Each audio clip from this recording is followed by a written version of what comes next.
The Ben clinic নিবেদিত unique Bengal শারদ সম্মান 2025-এর পুজো পরিক্রমা নিয়ে আমরা মণ্ডপ থেকে মণ্ডপে।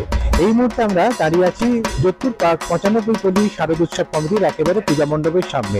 এবারে আমাদের থিম আর শিল্পী হচ্ছে শক্তি শর্মা। আমাদের এবারে ভাবনা হে বঙ্গ ভান্ডারে। হে বঙ্গ ভান্ডারে একটি মাইকেল মধুসূদন দত্তের একটি ট্যাগ লাইন। এখানে বাঙালির রত্নগর্ভা বাংলা, এখানে নিয়ে আমাদের প্যান্ডেলটা পুরোটা উজ্জীবিত হয়েছে।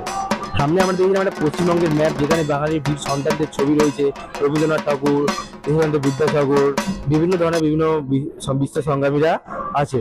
আমরা ভিতর ঢুকে দেখলাম। তারপর আর একটা যে শিরদাঁড়া, বাঙালির শিরদাঁড়া কখনো বিক্রি হয় না, এটা সুযোগ থাকে, ওখান থেকে এটা বোঝানো হয়েছে। আমরা ঢুকতে শিরা দেখেছি, একটা ঈশ্বরচন্দ্র বিদ্যাসাগরের ছবি আছে, এটাতে মানে বর্ণের পরিচয় দেওয়ার জন্মদাতা তিনি।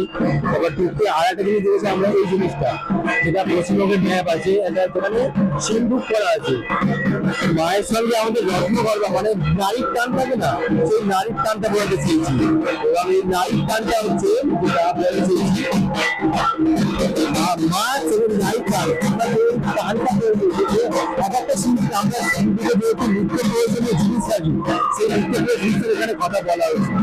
শারদ উৎসব শুধুমাত্র তো ধর্মীয় উৎসব নয়, এই উৎসবের সঙ্গে জড়িয়ে থাকে আমাদের শিল্পীদের বিষয় ভাবনা, শিল্পীদের চিন্তা ভাবনা। সারা বছর ধরে তারা যা চিন্তা ভাবনা করেন এবং সেই চিন্তা ভাবনার ফসল আমরা দেখতে পাই এই শারদ উৎসবের মণ্ডপে এবং প্রতিমায়। যেমন ভাবে তারা এবার সাজিয়ে তুলেছেন আমাদের বাংলার যে রত্নগর্ভা, আমাদের শিল্প সাহিত্য সংস্কৃতিতে বাংলার যে দিকপালরা জন্মেছিলেন একটা সময় এবং তাদের কর্মে আমাদের বাংলা সারা বিশ্বের দরবারে সমাদৃত, সেই বাঙালিকে তুলে ধরা হয়েছে, তাদের কৃতিত্বকে তুলে ধরা হয়েছে, তাদের ঐতিহ্যকে তুলে ধরা হয়েছে। এবং সব মিলিয়ে এবারের 95 পল্লী উৎসবে যে থিম, তা নিশ্চয়ই অগণিত মানুষের ভালো লাগার একটা জায়গা তৈরি করবে, কথা বলাই বাহুল্য।